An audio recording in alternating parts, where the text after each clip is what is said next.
నమస్తే welcome to V3 news లక్ష్యం సమాజహితం నేను ఆకాంక్ష బులెటిన్ల ముందుగా హెడ్లైన్స్ చూద్దాం నగరంలో చీకటి మిగిల్చిన దీపావళి టపాసులు కాలుస్తూ ప్రమాదాలకు గురైన 25 మంది సరోజినీ దేవి కంటి ఆసుపత్రిలో చేరిక నేడు ఆర్టీసీ సమ్మెపై హైకోర్టుకు నివేదిక జేఏసీ నేతలు చర్చలను బహిష్కరించి వెళ్లిపోయారని కోర్టుకు చెప్పనున్న ఆర్టీసీ యాజమాన్యం డబుల్ బెడ్రూమ్ ఇళ్ల నిర్మాణం వేగంగా జరిగేలా చూడాలన్న మంత్రి కేటీఆర్ లబ్ధిదారుల ఎంపికలో అత్యంత పారదర్శకంగా వ్యవహరించాలని ఆదేశం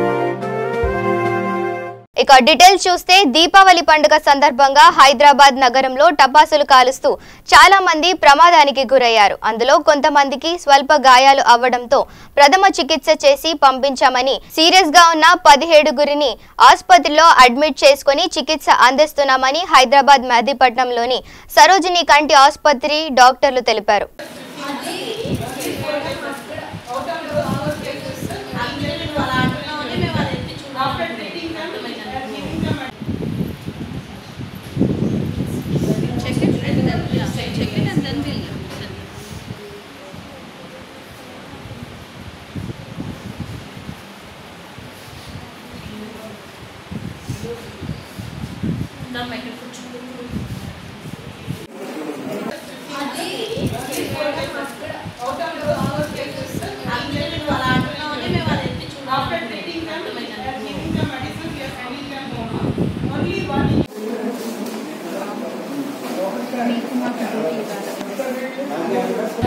ಇದು ಸರೋಜಿನಿ ದೇವಿ ಐ ಹಾಸ್ಪಿಟಲ್ ಇದು speciality eye hospital attached to Osmania medical college. It is unique. We have 557 beds only for eye problems. మాకి సబ్ స్పెషాలిటీస్ ఉన్నాయి, ఆక్యులోప్లాస్టీ ఉన్నాయి, స్క్వింట్ ఉన్నాయి, కార్నియా ఉన్నాయి, రెటీనా ఉన్నాయి, అన్నీ వీఆర్ టేకింగ్ కేర్ ఆఫ్. మళ్ళీ మన దగ్గర లాస్ట్ ఇయర్ ఈ టైం వరకు 30 కేసెస్ వచ్చినాయి. ఈ టైం ఓన్లీ 4 కేసెస్, దానిలో ఓన్లీ 1 సీరియస్ ఇంజురీ ఉన్నది, దానికి అడ్మిట్ చేసినాము. మళ్ళీ will take care of that case. This has happened because మేము అవేర్నెస్ క్రియేట్ చేసినాము, న్యూస్ పేపర్స్లో రైటప్స్ ఇచ్చినాము. మన సూపరింటెండెంట్, మన professors, associate professors, assistant professors, మళ్ళీ ఆడియో విజువల్ మీడియా కూడా మేము రైటప్స్ ఇచ్చినాం. మళ్ళీ చెప్పినాం కూడా జనాకి ఎట్లా జాగ్రత్తలు తీసుకోవాలి. దాని గురించి ఈ టైం చాలా కేసెస్ తగ్గినాయి.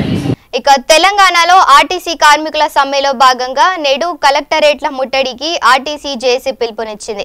ఈ కార్యక్రమాన్ని విజయవంతం చేయాలని కాంగ్రెస్ శ్రేణులకు ఉత్తమ్ పిలుపునిచ్చారు.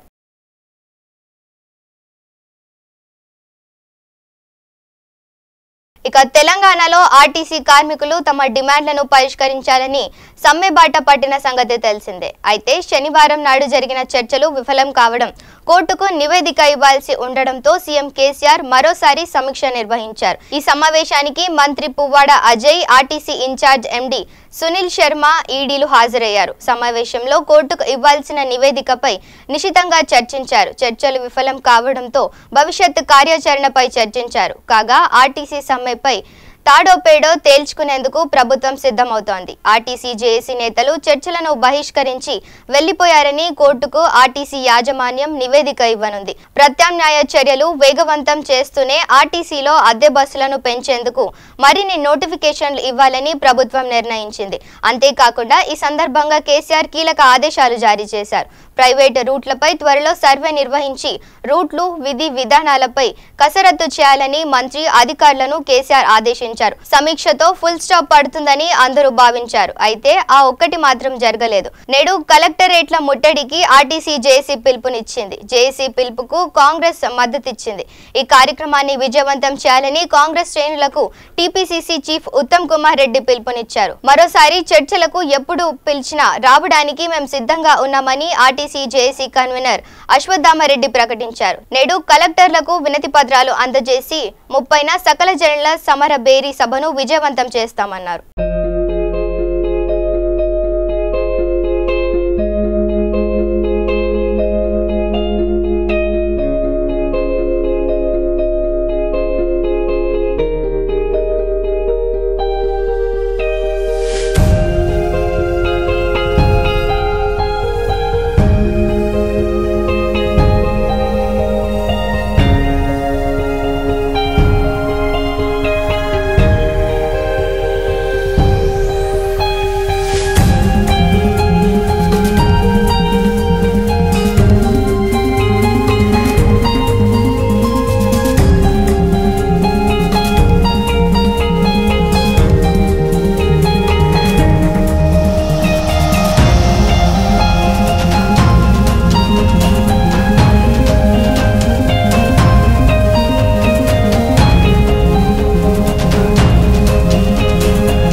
దీపావళి పండుగ సందర్భంగా యాదవులు సాంప్రదాయబద్ధంగా నిర్వహించే సదర్ సమ్మేళన సంబరాలు ఆదివారం రాత్రి కొత్తపేట యాదవ సంఘం అధ్యక్షులు తోట కృష్ణ యాదవ్ కుమారుడు తోట మహేష్ యాదవ్ ఆధ్వర్యంలో అంగరంగ వైభవంగా నిర్వహించారు.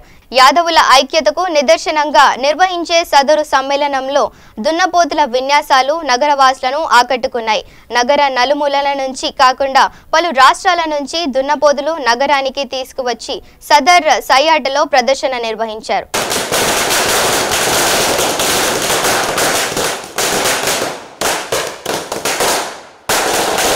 ఇక డబుల్ బెడ్రూమ్ ఇళ్ల నిర్మాణం వేగంగా జరిగేలా చూడాలని అధికారులను మంత్రులు కేటీఆర్ ఆదేశించారు. లబ్ధిదారులు ఎంపికలో అత్యంత పారదర్శకంగా వ్యవహరించాలని అన్నారు. జీహెచ్ఎంసీ నిర్మిస్తున్న 1,00,000 డబుల్ బెడ్రూమ్ ఇల్లు హైదరాబాద్, రంగారెడ్డి, సంగారెడ్డి, మేడ్చల్ జిల్లా పరిధిలో విస్తరించి ఉన్నాయని, వీటికి అవసరమైన మౌలిక వసతుల కల్పన కోసం క్షేత్రస్థాయిలో పర్యటించి నివేదిక తయారు చేయాలని ఆ 4 జిల్లాల కలెక్టర్లను మంత్రులు ఆదేశించారు. కాగా రాష్ట్రంలో జరుగుతున్న డబుల్ బెడ్రూమ్ ఇళ్ల నిర్మాణ పనుల పురోగతిని అధికారులు వివరించారు.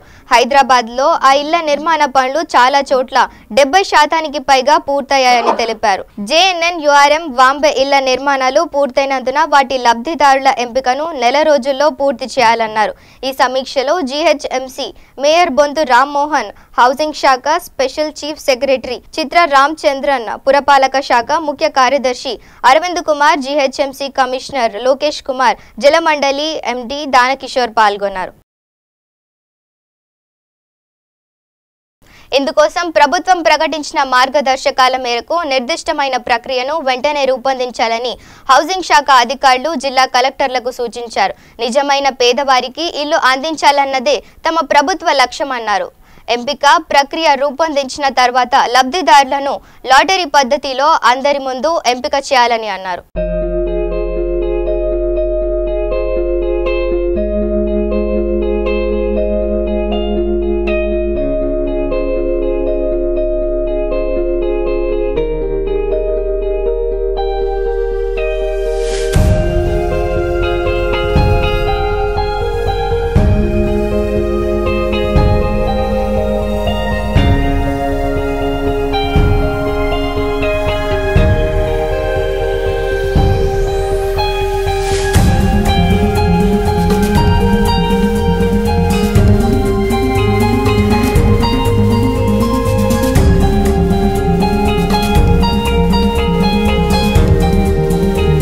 జీహెచ్ఎంసీ నిర్మిస్తున్న 1,00,000 డబుల్ బెడ్రూమ్ ఇల్లు హైదరాబాద్, రంగారెడ్డి, సంగారెడ్డి, మేడ్చల్ జిల్లా పరిధిలో విస్తరించి ఉన్నాయని, వీటికి అవసరమైన మౌలిక వసతుల కల్పన కోసం క్షేత్రస్థాయిలో పర్యటించి నివేదిక తయారు చేయాలని ఆ 4 జిల్లాల కలెక్టర్లను మంత్రులు ఆదేశించారు. కాగా రాష్ట్రంలో జరుగుతున్న డబుల్ బెడ్రూమ్ ఇళ్ల నిర్మాణ పనుల పురోగతిని అధికారులు వివరించారు.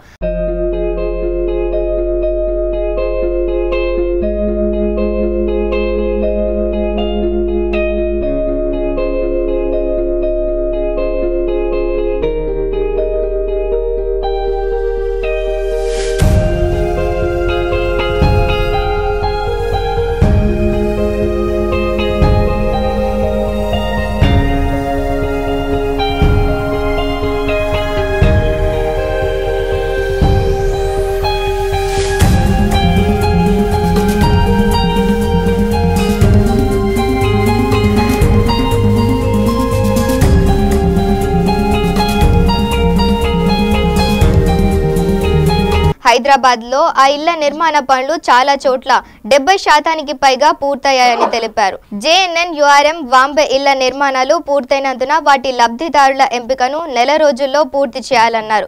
ఈ సమీక్షలో GHMC mayor Bonthu Rammohan, housing శాఖ స్పెషల్ చీఫ్ సెక్రటరీ చిత్ర రామచంద్రన్, పురపాలక శాఖ ముఖ్య కార్యదర్శి అరవింద్ కుమార్, జీహెచ్ఎంసీ కమిషనర్ లోకేష్ కుమార్, జలమండలి ఎండీ దానకిషోర్ పాల్గొన్నారు.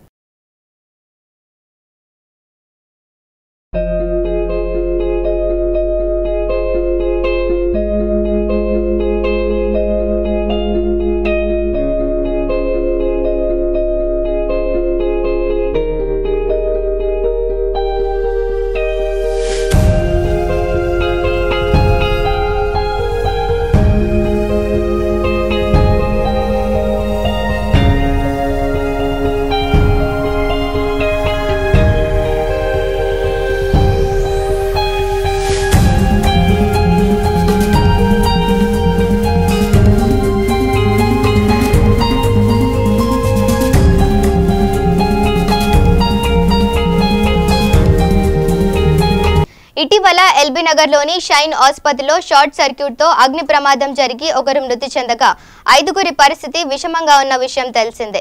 నిబంధనలకు విరుద్ధంగా ఆసుపత్రులను ఏర్పాటు చేస్తుండటంతో చికిత్స పొందుతున్న రోగులకు ప్రాణ సంకటంగా మారుతోంది.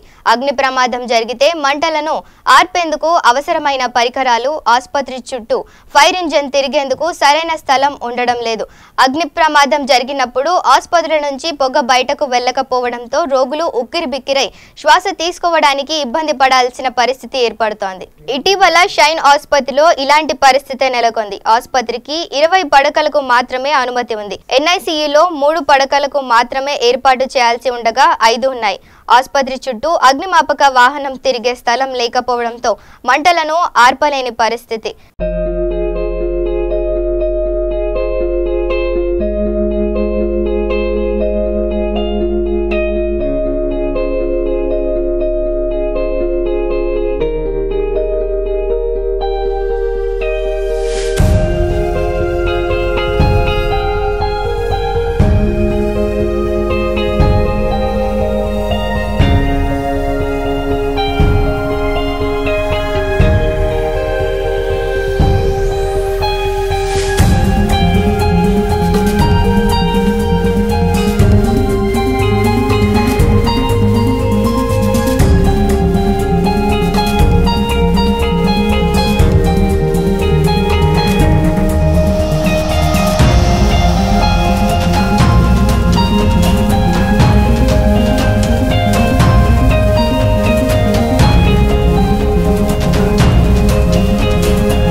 దీంతో 3వ అంతస్తులోని అద్దాలు పగలగొట్టి మంటలను ఆర్పాల్సి వచ్చింది. లోపలకు వెళ్లడానికి, బయటకు రావడానికి ఒకే మార్గం ఉండడంతో రోగులు బయటకు రావడానికి చాలా ఇబ్బంది పడ్డారు. ఈ క్రమంలో ఒకరినొకరు తోసుకోవడంతో పిల్లలను ఎత్తుకున్న తల్లిదండ్రులు కింద పడ్డారు.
మెట్లు ఎత్తుగా ఉండడంతో ఎక్కడం, దిగడానికి ఇబ్బంది పడ్డారు. నిబంధనలను పాటించకుండా ఆసుపత్రులను ఏర్పాటు చేయడంతో ఈ పరిస్థితి నెలకొంటుందనే ఆరోపణలు వస్తున్నాయి. దుకాణాల సముదాయం మాదిరిగా నిర్మాణాలు ఉండడంతో అగ్ని ప్రమాదాలు జరిగినప్పుడు ఘోరమైన పరిస్థితి ఏర్పడుతోంది.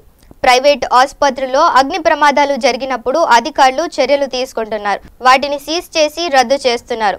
అదే ఆసుపత్రి యాజమాన్యం మరో పేరుతో కొత్త ఆసుపత్రిని ఏర్పాటు చేస్తోంది. అది కూడా నిబంధనలకు విరుద్ధంగానే.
కదల్లేని పరిస్థితిలో చికిత్స పొందుతున్న రోగులు చాలా మంది ఉంటారు. వీరిని ఒక చోట నుంచి మరో చోటుకు తీసుకువెళ్లాలంటే ఇద్దరు సహాయకులు ఉండాలి. స్ట్రెచ్చర్, వీల్ చైర్లు ఉపయోగించాలి. కృత్రిమ శ్వాస, ఆక్సిజన్ ఏర్పాటు చేసిన రోగులను వాటికి తీయకుండా బయటకు తీసుకువెళ్లాలి. కదల్లేని స్థితిలో చికిత్స పొందుతున్న రోగులను అగ్ని ప్రమాదాల నుంచి రక్షించాలంటే సహాయం చేయాల్సిందే. షైన్ ఆసుపత్రి ఘటనలో పోలీసులు ఆసుపత్రి యాజమాన్యంపై బెయిల్ వచ్చే విధంగా కేసు నమోదు చేయడంతో కోర్టు తీవ్ర ఆక్షేపణ తెలిపింది. కోర్టు స్వయంగా వారిపై నాన్ బెయిలబుల్ కేసులు నమోదు చేసి 14 రోజుల రిమాండ్కు తరలించింది. దీన్ని బట్టే అర్థమవుతుంది ఆసుపత్రుల యాజమాన్యాలు ఎంత పెద్ద తప్పు చేసినా వారిని కాపాడడానికి కొంతమంది అధికారులు పరితపిస్తారని. ఇకనైనా అధికారులు కళ్ళు తెరిచి భవిష్యత్తులో ఇలాంటి ప్రమాదాలు జరగకుండా జాగ్రత్తలు తీసుకోవాలని ప్రజలు కోరుతున్నారు.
ఇటీవల షైన్ ఆసుపత్రిలో ఇలాంటి పరిస్థితి నెలకొంది. ఆసుపత్రికి 20 పడకలకు మాత్రమే అనుమతి ఉంది. NICUలో 3 పడకలకు మాత్రమే ఏర్పాటు చేయాల్సి ఉండగా 5 ఉన్నాయి.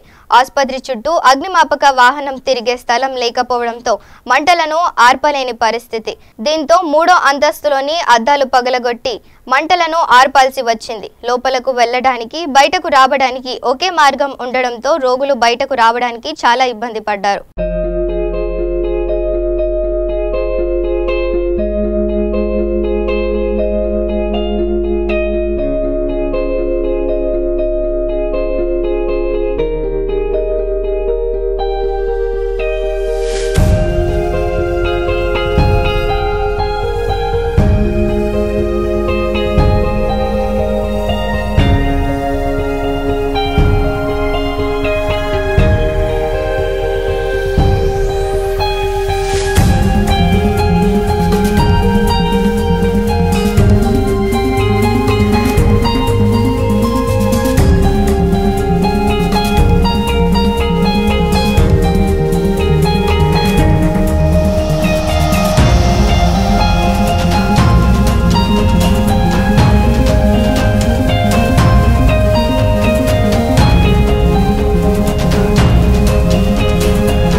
ఈ క్రమంలో ఒకరినొకరు తోసుకోవడంతో పిల్లలను ఎత్తుకున్న తల్లిదండ్రులు కింద పడ్డారు. మెట్లు ఎత్తుగా ఉండడంతో ఎక్కడం, దిగడానికి ఇబ్బంది పడ్డారు. నిబంధనలను పాటించకుండా ఆసుపత్రులను ఏర్పాటు చేయడంతో ఈ పరిస్థితి నెలకొంటుందనే ఆరోపణలు వస్తున్నాయి.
భవనాల సముదాయం మాదిరిగా నిర్మాణాలు ఉండడంతో అగ్ని ప్రమాదాలు జరిగినప్పుడు ఘోరమైన పరిస్థితి ఏర్పడుతోంది.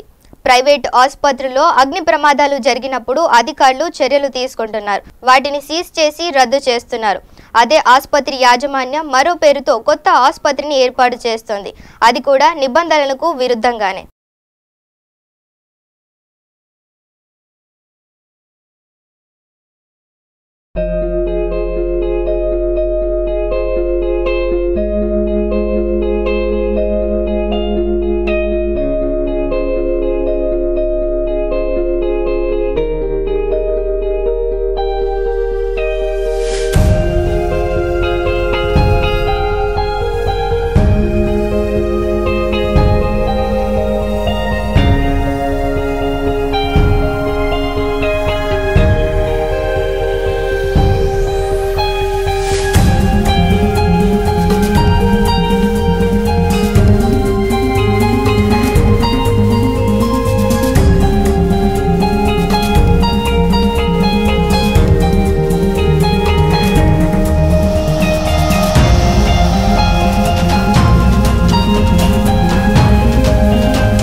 బులెటిన్ ముగించే ముందు హెడ్లైన్స్ మరోసారి చూద్దాం. నగరంలో చీకటి మిగిల్చిన దీపావళి. టపాసులు కాలుస్తూ ప్రమాదాలకు గురైన 25 మంది సరోజినీదేవి కంటి ఆసుపత్రిలో చేరిక. నేడు ఆర్టీసీ సమ్మెపై హైకోర్టుకు నివేదిక. జేఏసీ నేతలు చర్చలను బహిష్కరించి వెళ్లిపోయారని కోర్టుకు చెప్పనున్న ఆర్టీసీ యాజమాన్యం. డబుల్ బెడ్రూమ్ ఇళ్ల నిర్మాణం వేగంగా జరిగేలా చూడాలన్న మంత్రి కేటీఆర్. లబ్ధిదారుల ఎంపికలో అత్యంత పారదర్శకంగా వ్యవహరించాలని ఆదేశం. ఇవి bulletin updates. Stay tune to V3 news. లక్ష్యం సమాజహితం.